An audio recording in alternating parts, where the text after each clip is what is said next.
من همزات الشياطين وأعوذ بك ربي أن يحضرون صدق الله العظيم. إخوة الإيمان rahimani wa rahimakumullahu jami'an. Pada hari ini, pagi ini, marilah sama-sama kita mengucapkan rasa syukur kita kehadirat Allah Subhanahu wa taala karena kita masih diberikan panjang umur oleh Allah, diberikan kesehatan oleh Allah, diberi kehidupan oleh Allah.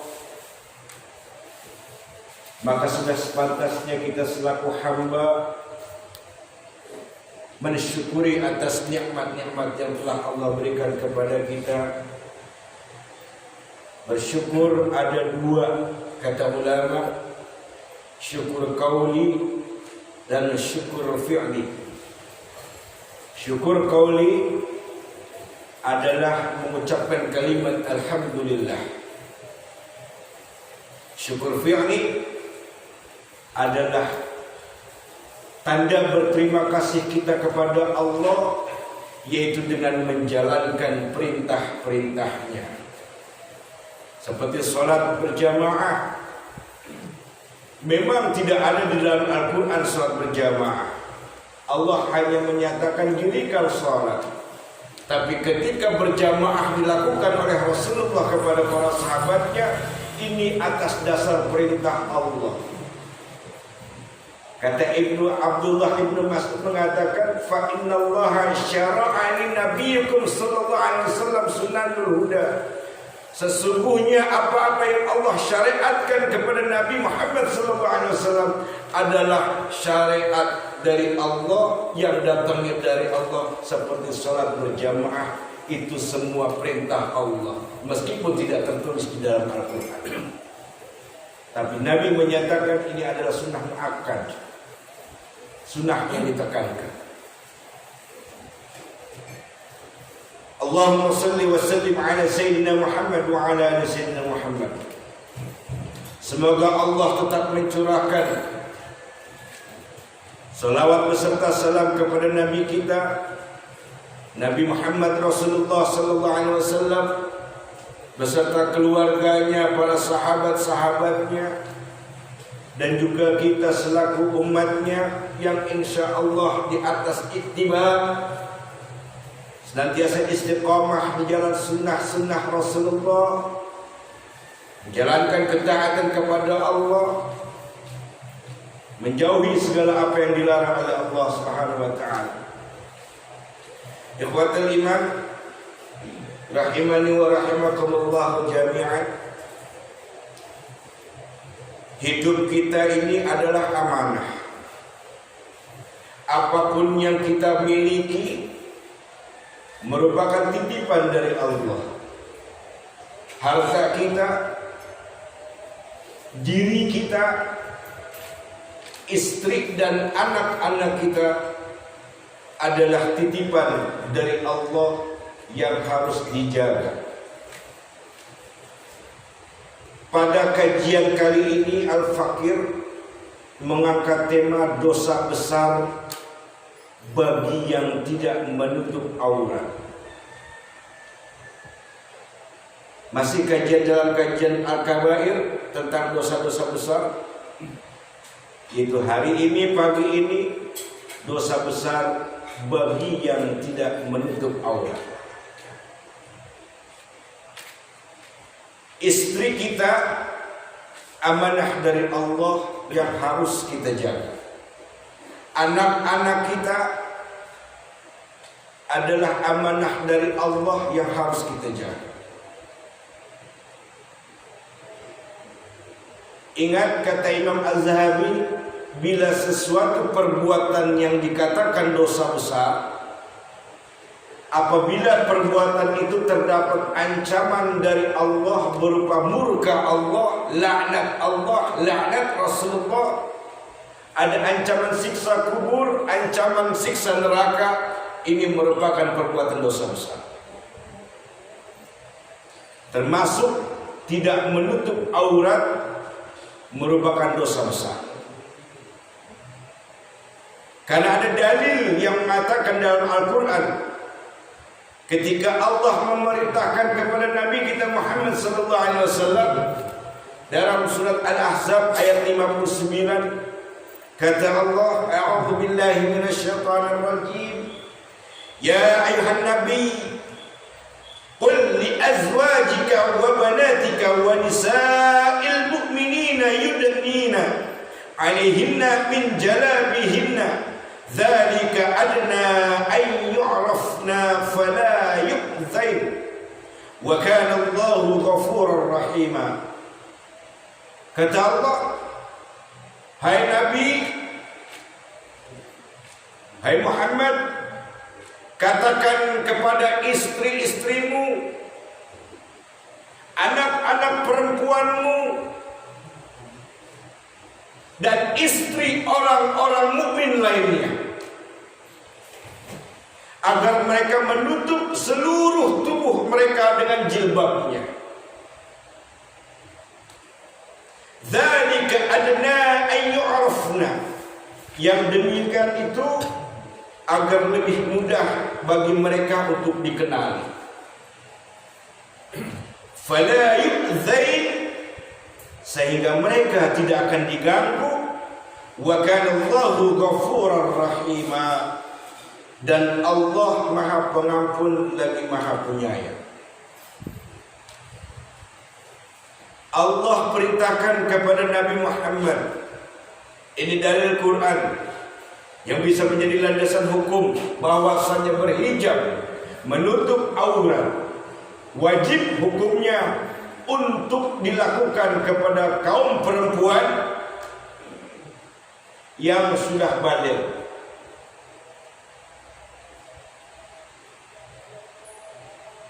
Kalau ada seorang ayah yang memiliki anak perempuannya yang sudah baligh,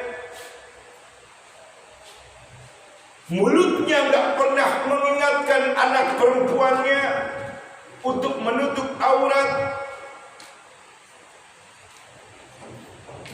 maka ancaman dari Allah yang dikatakan oleh Nabi sallallahu alaihi wasallam, haram masuk surga. Haram masuk surga. Na'udzubillah, thumma na'udzubillah min dzalik. Bagi seorang ayah, seorang bapak yang membiarkan anak perempuan yang sudah baligh, mulutnya nggak pernah mengingatkan anaknya untuk menutup auratnya, kata Allah yang disampaikan oleh Nabi SAW, haram dia untuk masuk surga Allah Subhanahu wa ta'ala. Kenapa demikian? Karena kalau ada seorang ayah, seorang bapak yang membiarkan anaknya membuka auratnya, bahkan bangga dengan kecantikan anak yang dipertontonkan oleh laki-laki lain yang bukan mahrimnya, berarti dia seorang ayah yang telah mengingkari ayat-ayat Allah, mengingkari firman Allah. Kalau dia sudah mengingkari, Allah murka, dosa besar timbulnya. Karena dia telah mengingkari, maka tempatnya finnar, di neraka.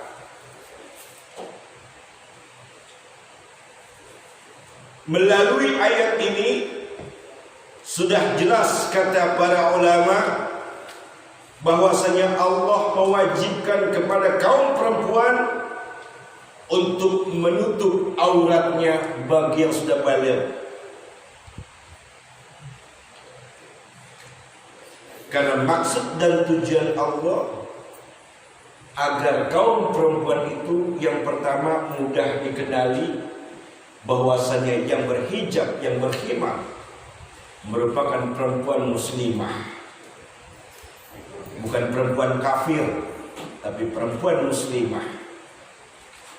Yang kedua, agar tidak diganggu dengan laki-laki hidung belang. Ini maksud dan tujuan Allah. Kenapa Allah perintahkan kepada perempuan untuk menutup auratnya? Yang pertama, Allah ingin memuliakan perempuan agar tidak diganggu kehormatannya, agar tidak dicela kehormatannya oleh para laki-laki hidung belang. Yang kedua,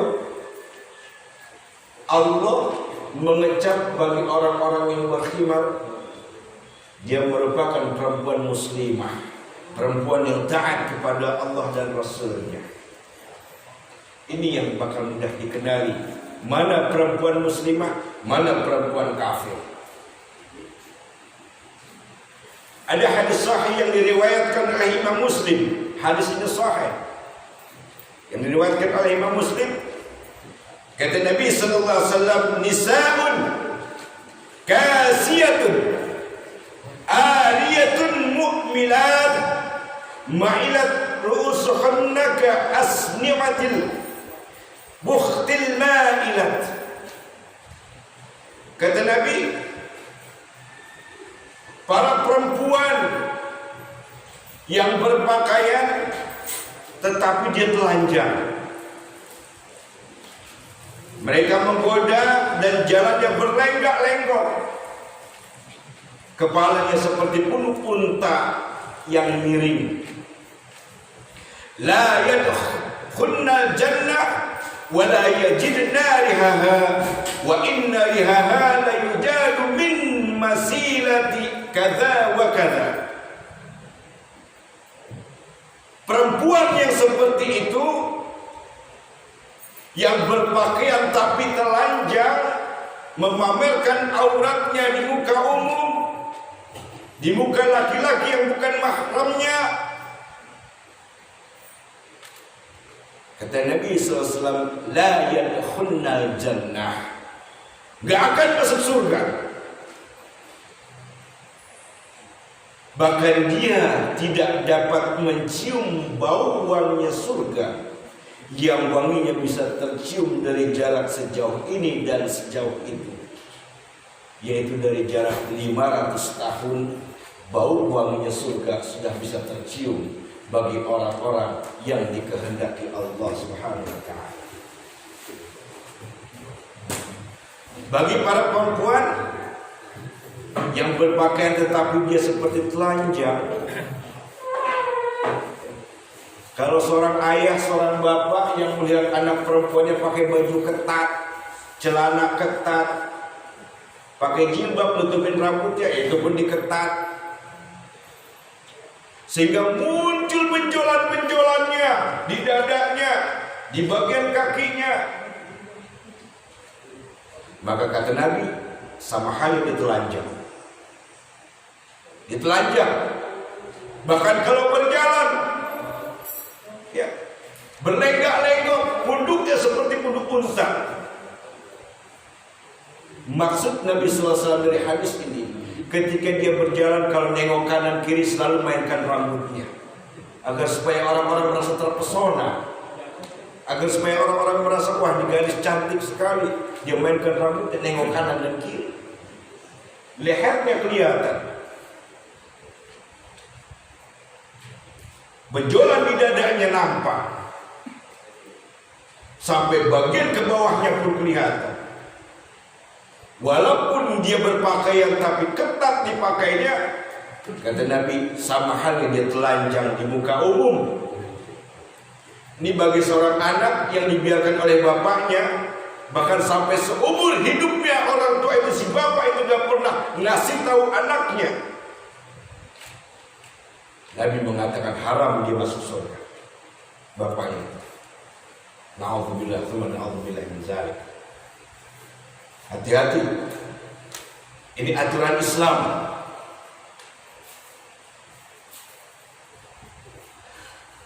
Lalu bagi suami yang melihat istrinya, yang masih saja istrinya pakai baju ketat, sehingga muncul benjolan di dadanya, di bagian bawahnya, tetap dikatakan oleh Nabi, dia seperti telanjang. Dan suami seperti itu tidak akan masuk surga, kata Rasulullah SAW. Na'udzubillah, tsumma na'udzubillah. Karena mulutnya nggak pernah mencegah perbuatan maksiat yang dilakukan istrinya. Mulutnya nggak pernah mengingatkan istrinya untuk sadar. Bahkan suaminya nggak punya rasa cemburu ketika istrinya berpakaian celana pendek, ya, paha diombak, diobral paha, jalan keluar rumah, pakai baju ketat. Alhamdulillah. Suaminya gimana nggak punya rasa cemburu. Kata Rasul sallallahu alaihi wasallam, suami yang dayus. Suami yang dayus, kata Rasul, la yadkhuluna jannata dayus. Enggak akan masuk surga suami yang dayus, yang gak punya rasa cemburu ketika melihat istrinya, membiarkan istrinya berpakaian ketat sehingga auratnya terumbar di muka umum. Nabi sudah mengecap, gak akan masuk surga suami seperti itu. Na'udzubillah wa na'udzubillah min dzalik.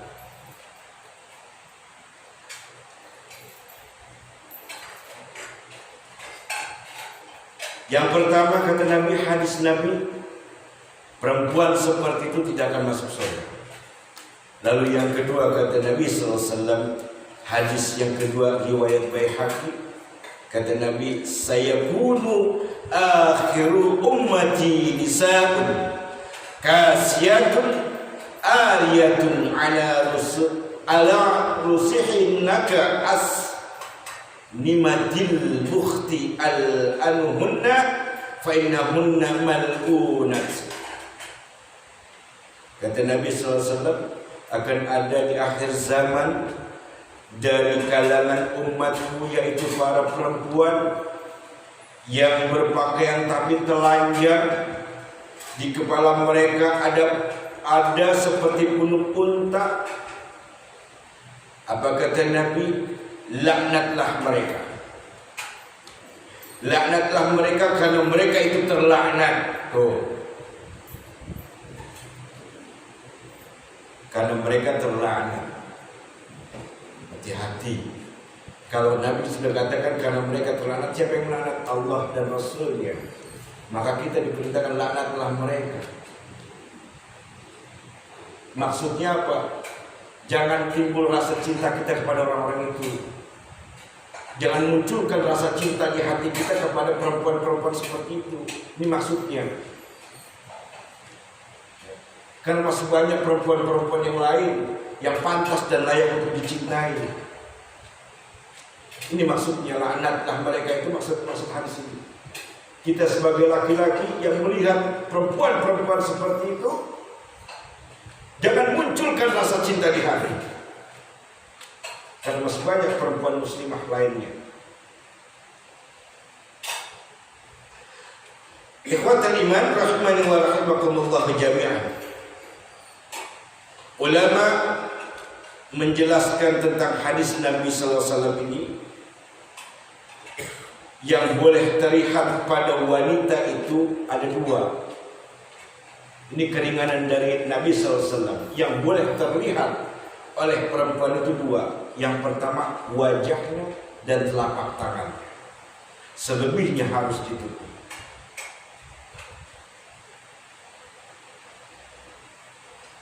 Baik itu wanita yang sholat ataupun yang sedang dikhitbah, yang lagi dilamar. Kalau ada anak perempuan yang lagi dilamar, kita orang tuanya jangan biarkan anak kita itu terbuka auratnya. Pakai hijab. Pakai hijab. Pakai khimar. Kalau jilbab itu bahasa Quran bilang itu seperti kain yang menutupi. Jadi hijab, ketika dia pakai hijab, pakai kerudung, lalu dilapisi dengan kain, ini jilbab namanya kalau dalam Quran. Tapi khimar, pakaian yang menutupi seluruh tubuhnya, yang menutupi aurat, ini khimar. Beda dengan khamar.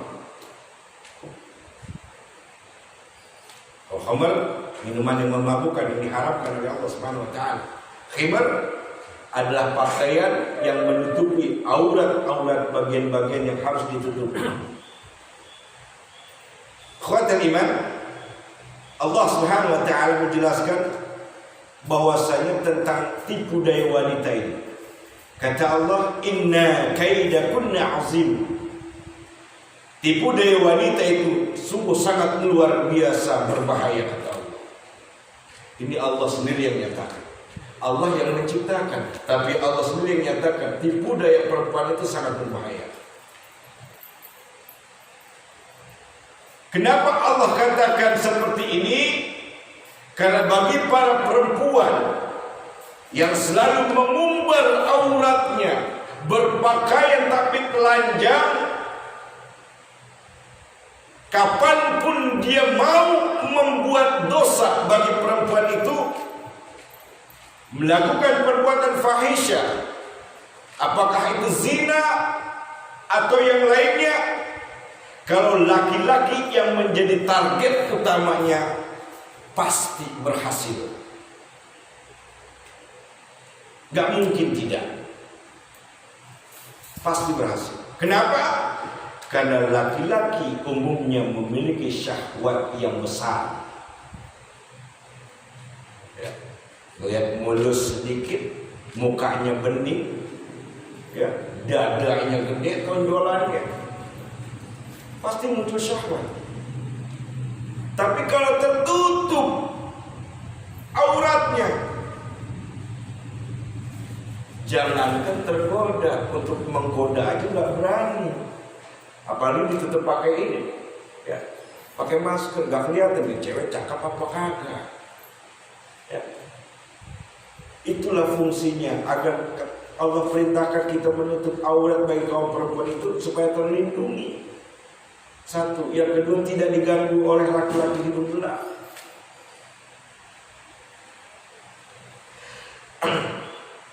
Kullu ummati mu'afin illa al-mujahidin. Semua umatku masih bisa diampuni dosanya, kata Nabi sallallahu alaihi wasallam, kecuali bagi orang-orang yang melakukan dosa secara terang-terangan. Kalau ada anak muda yang meminum khamr di pinggir jalan, kelihatan orang banyak, pasti orang-orang itu akan menghinakan. Dan itu menjadi aib buat keluarganya. Anak si anu pemabok, kemarin gue lihat ada di pinggir jalan lagi nenggak botol. Aib bagi keluarga. Begitu juga dengan perbuatan zina. Ketika banyak orang yang mengetahui anaknya berzina, itu aib buat keluarganya. Tapi untuk orang yang perempuannya, anak perempuannya yang membuka aurat, tidak ditutup auratnya, kenapa banyak orang yang tidak menyatakan itu aib? Padahal perbuatan itu adalah aib. Sumber dari malapetaka, fahisyah, kemungkaran. Para perempuan yang membuka auratnya, menggoda kaum laki-laki dengan tujuan pasti. Ketika dia berhias pakai baju ketat, celana ketat, pakai kerudung ketat, keluar dari rumah, tujuannya apa? Tujuan utamanya supaya orang ketika melihat dia ada rasa syur, ada rasa tertarik. Kalau tujuannya itu, maka dia termasuk perempuan pengumbar dosa. Pengumbar dosa. Bagi para perempuan yang sengaja memamerkan auratnya, itu sama saja melakukan dosa besar secara terang-terangan. Apakah itu anak-anak kita ataukah itu istri-istri kita? Siapa yang bertanggung jawab? Kalau bukan ayahnya atau suaminya, kalau mulutnya nggak pernah mencegah perbuatan-perbuatan itu kepada mereka, tanggung jawab yang besar di hadapan Allah. Dan dia diharamkan masuk surga oleh Allah Subhanahu wa taala. Hati-hati. Di sini kebanyakan kita sebagai orang tua, sebagai seorang ayah, kita ingatkan kepada saudara-saudara kita atau anak-anak kita atau istri-istri kita. Memang berat tugas yang Allah berikan kepada kita, tapi agar kita diridai oleh Allah, agar kita dicintai oleh Allah dan Rasulnya, maka harus kita lakukan apa yang diperintahkan Allah dan Rasulnya. Allah Subhanahu wa taala berfirman dalam surat Al-A'raf ayat 36, kata Allah, A'udzu billahi minasyaitonir rajim, walladzina kadzdzabu biayatina wastakbaru anha ulaika ashabun nar hum fiha khalidun. Dan orang-orang yang mendustakan ayat-ayat kami, kata Allah, yang mengingkari ayat-ayat kami, kata Allah, lalu dia menyombongkan dirinya, ulaika ashabun nar, mereka adalah penghuni-penghuni neraka, hum fiha khalidun, mereka kekal di dalamnya. Ancaman dari Allah yang mengingkari ayat-ayat Allah. Tadi Allah sedang mengingatkan dalam Quran surat Al-Ahzab ayat 59, bagi perempuan wajib hukumnya menutup aurat. Kalau dia tidak menutup auratnya berarti mengingkari ayat-ayat Allah, mendustakan ayat-ayat Allah. Ancaman dari Allah adalah ulaika ashabun nar, mereka penghuni neraka, hum fiha khalidun, mereka kekal di dalamnya. Bagi wanita yang selama hidupnya di dunia gak pernah mau menutup auratnya, maka seluruh amalannya akan terhapus, kata Nabi sallallahu alaihi wasallam. Seluruh amalannya akan terhapus. Bagi perempuan yang seumur hidupnya gak mau menutup auratnya, Nabi memberikan ancaman, seluruh amal-amalnya terhapus. Salatnya gak diterima oleh Allah Subhanahu wa taala. Hadis riwayat Imam Ahmad, Abu Daud, At-Tirmidzi dan Ibnu Majah.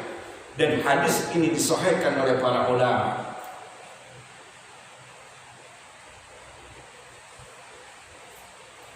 Ketahuilah ikhwatal iman, sehelai rambut wanita yang sengaja dia perlihatkan kepada umum laki-laki di luar, sehelai rambut saja, kata Nabi SAW, akan mendatangkan dan dihimpun dia di dalam neraka selama 70.000 tahun. Sehelai rambut saja.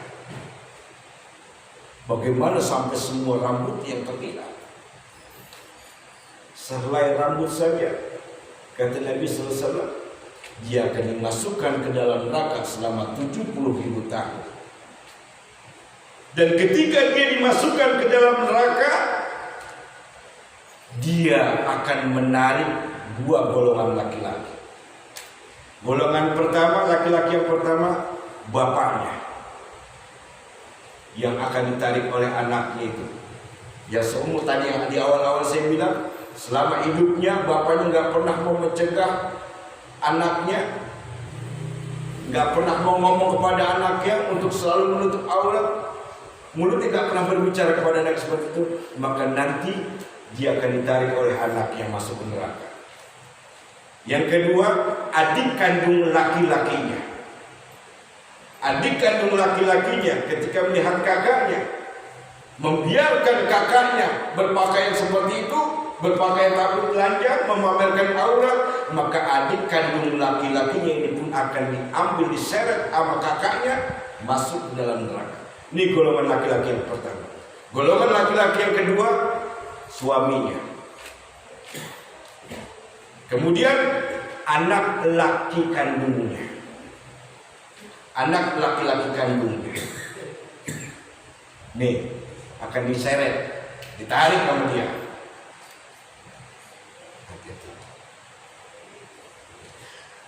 Karena kenapa?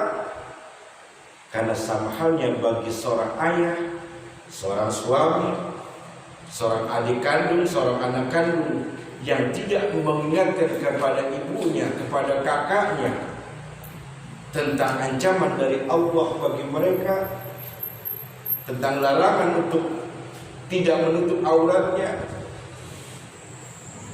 maka ancamannya jelas. Ini Nabi yang katakan dua golongan laki-laki ini akan ditarik sama si perempuan itu untuk menemaninya di dalam neraka. Na'udzubillah wa na'udzubillah min zalik. Mudah-mudahan kajian ini ada manfaatnya bagi kita, wabil khusus bagi Al-Fakir yang menyampaikan. Mari sama-sama kita bertawassul bil haq kepada saudara-saudara kita, keluarga kita yang masih belum mau menutup auratnya. Mumpung masih diberikan kesempatan hidup kita oleh Allah Subhanahu wa taala, ayo kita bertawassul bil haq, bertawassul bis sabr. Mudah-mudahan Allah menguatkan iman Islam kita. Mudah-mudahan Allah pun juga menegur dan menyentuhkan hati-hati orang-orang bagi kaum perempuan yang masih belum mau menutup auratnya, agar sudah sadar mau menutup auratnya sebelum kematian datang pada dirinya. Mohon maaf atas segala kekhilafan, kekurangan dan kesalahpahaman. Apabila banyak terdapat kekurangan dan kekhilafan, Al-Fakir mohon ampun kepada Allah Subhanahu wa taala. Dan Al-Fakir mohon dibukakan pintu maaf yang seluas-luasnya daripada para jamaah sekalian. Al-Fatihah. A'udzubillahi minasyaitonir rajim. Bismillahirrahmanirrahim. Alhamdulillahirabbil alamin. Arrahmanirrahim. Maliki yaumiddin. Iyyaka na'budu wa iyyaka nasta'in. Ihdinas siratal mustaqim. Shiratal ladzina an'amta 'alaihim ghairil maghdubi 'alaihim waladdallin.